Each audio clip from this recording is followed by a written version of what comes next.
I'm Ken Bruen and I'm here at Kennys Bookshop about to read my newest short story, and it's called Miller's Lane, and without further ado I'll just get straight into it.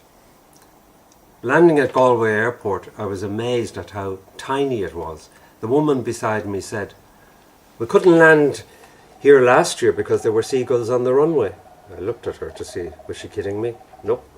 She seemed genuine. I asked, "So, what happened? When?" What the hell, I didn't give a fuck if she ever landed, but I was kind of committed now, so I tried. When you couldn't land? She acted as if that was the most inane question, and she near spat at me. "We landed at Knock," like everybody knew Knock. I adopted that Irish response that apparently covers everything. I said, "I see." I didn't, or care. She turned to give me a full-on look, and the downturn of her mouth indicated nothing she saw was to her liking.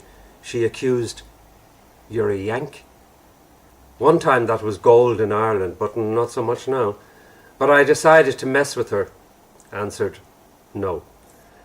Left that to hover as we waited for the seatbelt sign to shut down. She was angry, pushed. But you have an accent."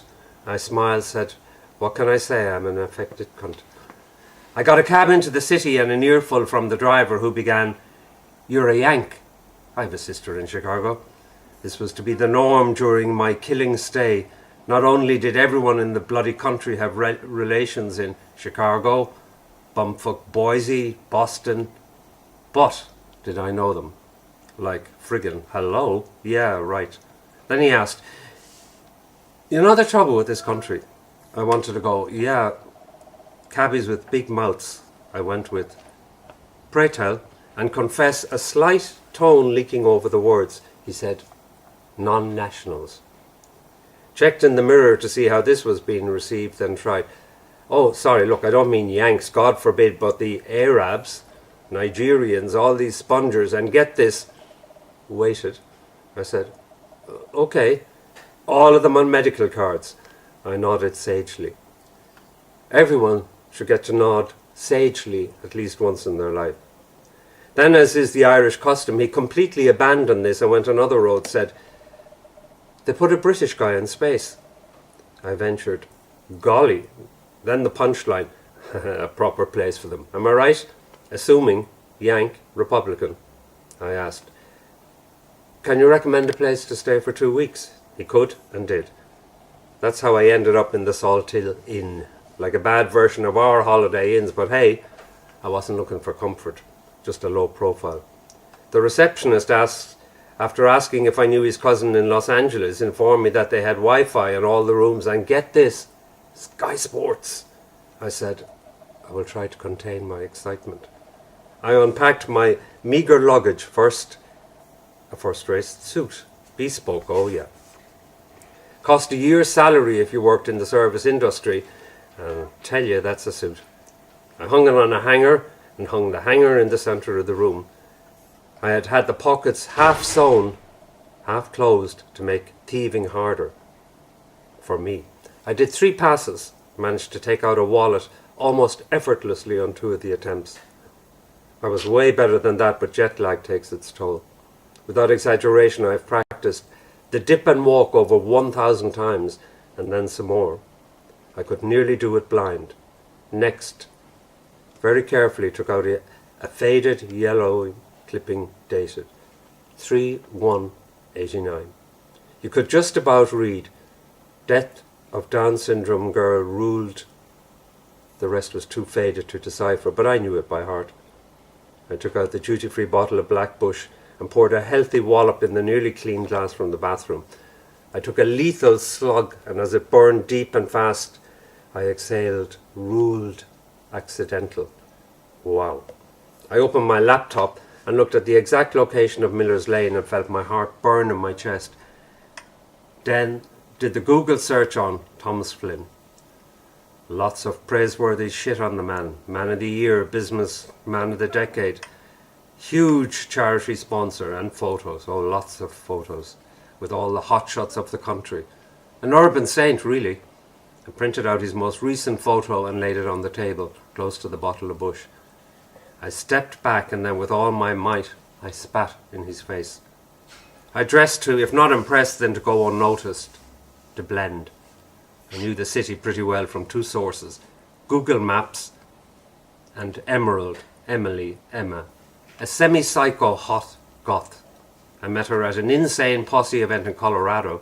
You can imagine the crowds, but we met outside a tent selling peyote. Yeah, that kind of vibe.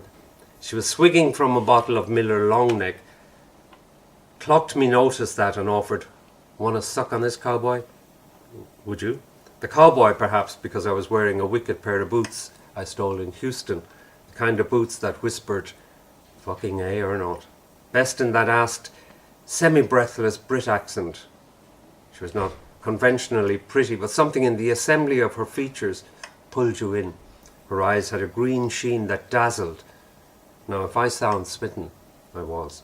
Then. We hung together for 3 days and she'd ask me, "You here for the so-called music?" I laughed. If we'd been born 20 years earlier, we'd have been hanging at a Grateful Dead happening. If we weren't deadheads, were we simply clowns? I answered truthfully, "I'm working." Got the look there. Seriously? True. Following a guy who'd embezzled his company funds. These days I did legit work, if tailing a guy can ever be called that. I asked her, "And what do you do?" Got an enigmatic smile, then I lay out a new personality on the bed each night, then in the morning I slip into that, and depending on who I am, I act accordingly. It sounded deranged, I said. "Sounds deranged."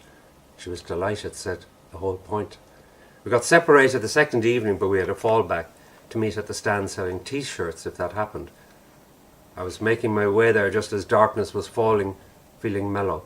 Saw a biker guy, big and nasty, the chains, denim and scraggly locks. He had Emma by her hair and I heard him snarl, "Blowjob, bitch."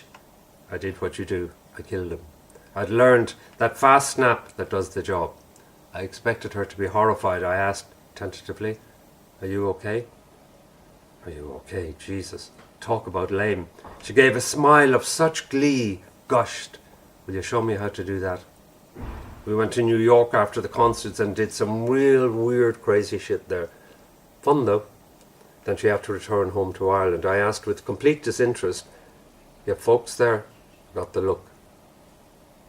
Not for much longer. I understood that. My old man, after teaching me my various wicked skills, shot himself. My mom, well, stepmom, is batshit crazy. Lived in some half-ass commune in San Diego. You ever need stuff that is only available on the dark web, go look her up. She was the Silk Road before the internet. So you might say I had form. Emma was a big help in telling me about Galway and in particular my quarry. Even asked, "You want me to off him, Mill?" Mill? The obsession of my revenge occurred on Miller's Lane in Galway, and when I met Em, she was slugging from a Miller Longneck, so Miller I was, for now.